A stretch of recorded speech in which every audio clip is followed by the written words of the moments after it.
how to add interest topics to your threads bio.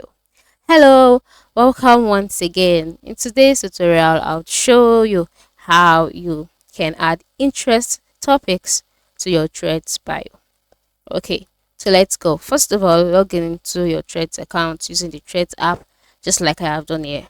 And once you're logged in on the threads application page, you can see different posts on the discover page. All right, and once you can see this, the next step is to move to the bottom right corner of the screen and click on your profile icon. Then you'll be brought to your profiles page. On this page, you'll see your name, your display name, your bio, and just below the bio there is a button which says add interest. So select that. Okay, and then click add interest.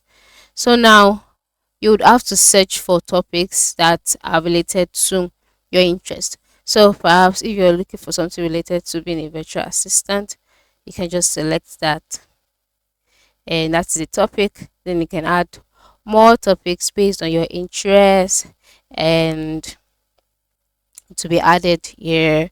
Perhaps if you enjoy traveling, you can just say traveler. It doesn't have to be based on the career. It could be something like a hobby or things you enjoy doing. All right, and once you found everything, go to the top right corner, click done, and then just like that, your interest topics will be added to your threads bio, as you can see on my screen. So that is how easy it is. Thank you very much and have a wonderful day.